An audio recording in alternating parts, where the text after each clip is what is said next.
One difficulty with feeding the animals at howlets is to provide them with a semblance of the varied diet they would expect in the wild state. The seasons largely dictate the state of the menu, from rose petals to raw meat, the winter being the most difficult time.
One of the saddest stories that we have to tell is of this Gower bull, whose 2 cows died in quarantine in northern England.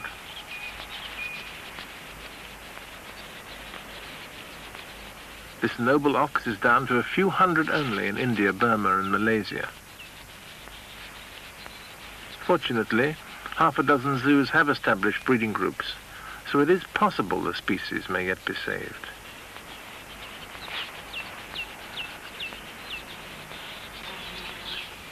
The Brazilian tapir, however, still holds its own in the Amazon forests. Nowhere exactly numerous, he is yet to be found over a huge area of South America.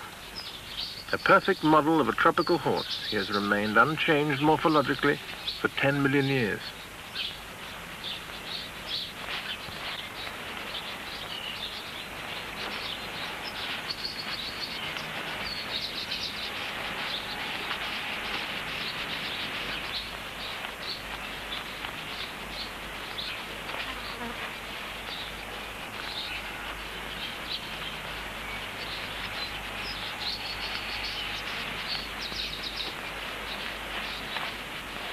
It is a long process breeding tapirs, and much patience is required, as they do not mate until they've reached 5 or 6 years of age, and then the gestation period is a further 13 months. But the yellow-striped baby, however, when it does arrive, is an ample reward.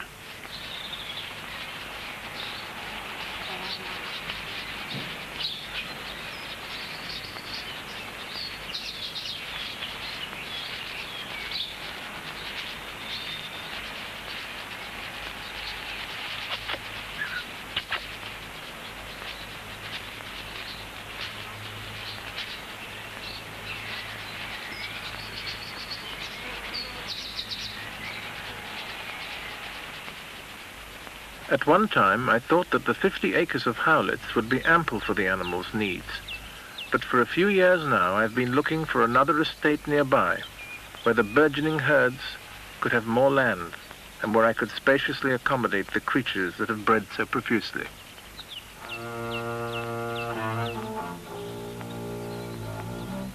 This search led me to buy Port Lim, a beautiful house with terraced garden, resting on the steep escarpment overlooking the channel, and in sight of France.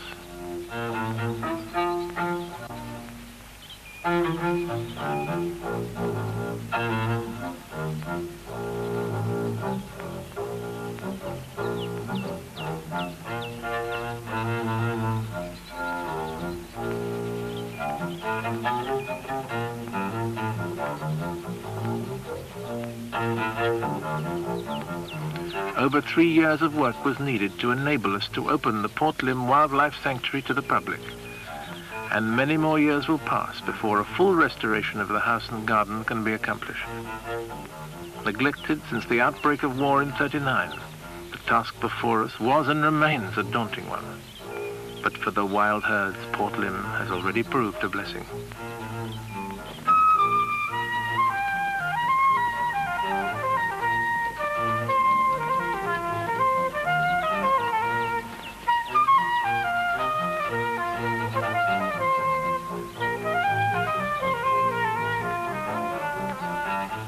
It lifts my heart to see the African buffalo disporting themselves on the sward, safe from the poacher and the hunter, and fearless of man.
Though it is convenient to see animals at close quarters in an urban zoo, it gives a deeper sense of pleasure to watch them in paddocks large enough for the animals to indulge in genuine herd behavior.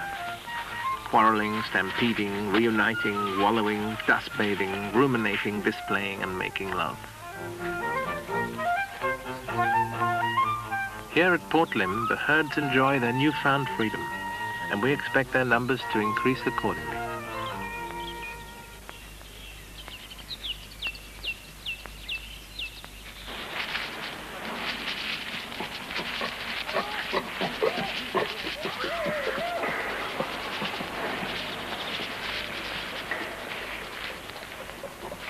It is only since Darwin that mankind has begun to understand himself and has been able to place his own species in an evolutionary context. 10,000 years of religio-cultural veneers have since the dawn of history distorted and even hidden from us the realities of our own nature. We, who scarcely understand ourselves, are in no position to unravel the arcane mysteries of gorilla behavior. I doubt if all the knowledge of these apes was pulled together, drawn from the experiences of, among others, Dian Fossey, Ernst Lang, and George Schaller, it would amount to more than a small fraction of the totality of gorilla knowledge.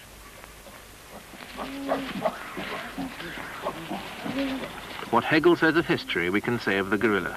The only thing we learn from studying this ape is how little we know of him. I have little doubt and every hope that he will remain a mystery.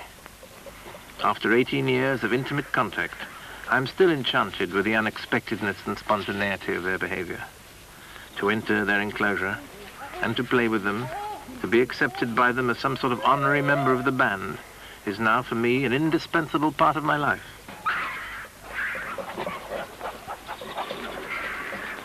On one occasion, I was attacked by Shamba, the dominant female, and the others sprang to my aid. Imagine my feelings, my sense of belonging.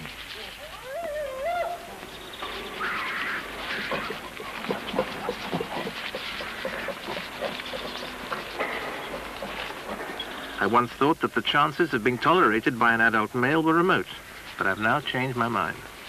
Mumba at 12 and Jum at 9 are so protective and gentle that I have rekindled hopes of being able to go in with them for the rest of my life, or at least for as long as my health lasts.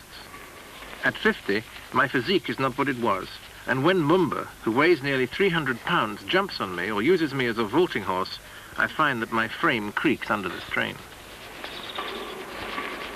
With fully grown gorillas, it is best to let them make the first overture, as they are, like ourselves, creatures of mood,